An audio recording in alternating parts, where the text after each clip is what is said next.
রাজ্যের ঐতিহ্যবাহী রথযাত্রা কমিটিগুলিকে আর্থিক সাহায্য দিল রাজ্য সরকার। 60টি কমিটিকে 5 লক্ষ টাকা করে দেওয়া হয়েছে।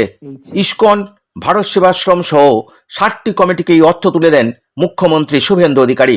মুখ্যমন্ত্রী বলেন, এতদিন পূর্বতন সরকার রথযাত্রার দিন সরকারিভাবে কয়েকজন ট্রাফিক পুলিশ পাঠিয়ে তার দায়িত্ব শেষ করত। এবার থেকে সরকার রথযাত্রায় সক্রিয় অংশগ্রহণ করবে। এতদিন সরকারি স্তরে এই রথযাত্রাগুলিতে কয়েকজন ট্রাফিক পুলিশ পাঠিয়েই সরকার তার দায়িত্ব শেষ করতেন, কিন্তু বর্তমান সরকার মাননীয় প্রধানমন্ত্রীর যে স্লোগান উন্নয়ন এবং ঐতিহ্য দুটোকে সামনে রেখে এগোতে চায়, তাই আমরা এবারের রথযাত্রায় সরকারিভাবে আমরা সক্রিয়ভাবে অংশগ্রহণের সিদ্ধান্ত নিয়েছি। মুখ্যমন্ত্রীর সাথে সাথে আমার হাতে তথ্য সংস্কৃতি দপ্তর রয়েছে। এই দপ্তরের মাধ্যমে আমরা পশ্চিমবঙ্গের 75টি ঐতিহ্যবাহী রথযাত্রার যে মেলা হয়, মিলন উৎসব হয়, সেখানে আমরা সেবা কেন্দ্র স্থাপন করার সিদ্ধান্ত নিয়েছি। তথ্য সংস্কৃতি দপ্তরের পরিচালনায় এই সেবা কেন্দ্রগুলিতে পুণ্যার্থী এবং যে সমস্ত দর্শকরা আসবেন ভক্তমণ্ডলীকে ন্যূনতম পরিষেবা প্রদান করা হবে রাজ্যের 75টি জায়গায়। এতে পুরসভা, জেলা প্রশাসন, জেলা পুলিশ এবং সংশ্লিষ্ট রথযাত্রা কমিটিকে যুক্ত করে আমরা করছি।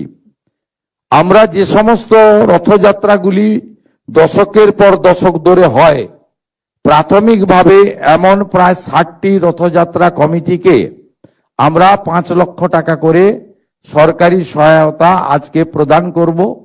এটি আমাদের অংশগ্রহণ। এক্ষেত্রে প্রথম বছর তালিকা তৈরিতে কোনো যদি ত্রুটি থেকে থাকে আপনারা ক্ষমা সুন্দর দৃষ্টিতে দেখবেন।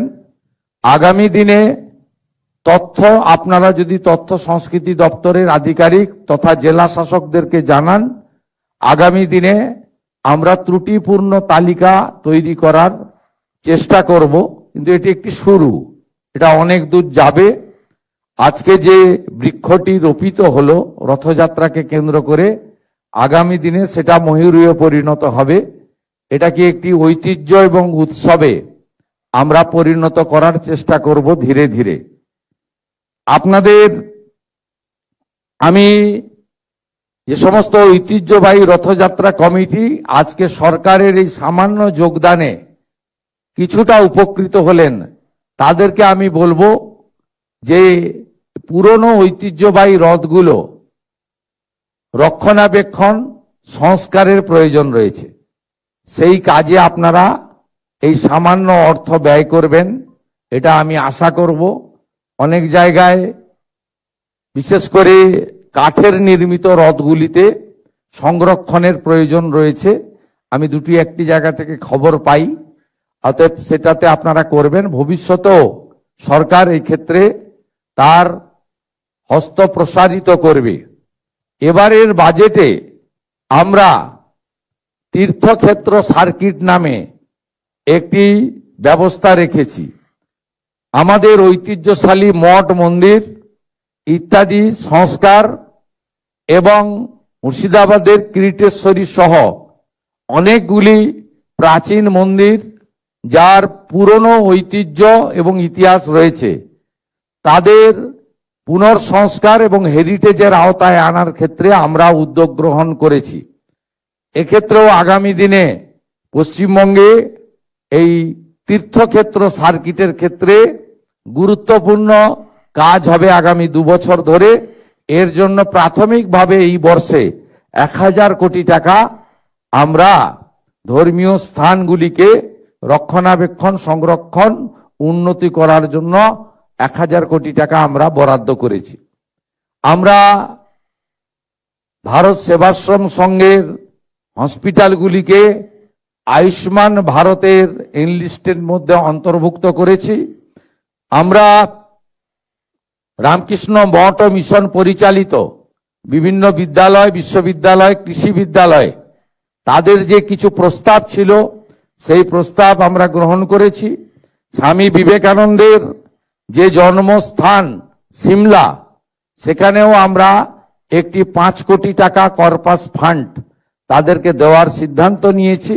কারণ ওই ক্ষেত্র আমাদের কাছে পুণ্যভূমি, সেই পুণ্যভূমিকে রক্ষণাবেক্ষণ করার ক্ষেত্রে তাদের সমস্যা হচ্ছে, সেক্ষেত্রেও সরকার কিছুটা এগিয়ে এসেছে। এই ঐতিহ্যশালী রথযাত্রা যেখানে হবে, আপনারা যদি সাপলিং অর্থাৎ গাছের চারা বিতরণের ক্যাম্প করতে পারেন, খুব সুবিধা হয়। ফরেস্ট মিনিস্টার আছেন না, ফরেস্ট সেক্রেটারি আছেন মনীষ জৈন, আপনারা এই যে আমাদের 75টি বড় রথযাত্রা উৎসবে সরকারিভাবে ক্যাম্প করছে, আপনি সৌমিত্র মোহন মহোদয় মানে প্রধান সচিবের সঙ্গে কথা বলে ওখান থেকে যদি জনসাধারণের উদ্দেশ্যে কিছু চারা বিতরণ করেন, শুধু ইউসি চারা দেবেন না, ইউসি চারাটা দেবেন না, ওটা মাটির পক্ষে ক্ষতিকারক।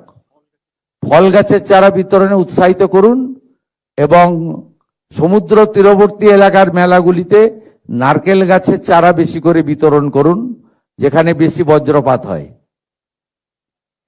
ব্যাপকভাবে করুন। আমরা তো 7 কোটি 20 লক্ষ গাছ লাগাবো ঠিক করেছি। আগামীকাল আমাদের অরণ্য সপ্তাহ শুরু হবে। তা আমি আজকে সকালে একটা ন্যাশনাল চ্যানেলে দেখছিলাম, উত্তরপ্রদেশ 26 কোটি গাছ লাগাচ্ছে। আমাদের কেন্দ্রীয় স্বরাষ্ট্র সমবায় মন্ত্রী অমিত শাহজি তার নিজের লোকসভা কেন্দ্রে 1 কোটি 20 লক্ষ গাছ লাগাচ্ছেন। এত বড় রাজ্য, আমরাও এক্ষেত্রে অন্তত উত্তরপ্রদেশের সঙ্গে প্রতিযোগিতা করতে পারি। ঠিক আছে।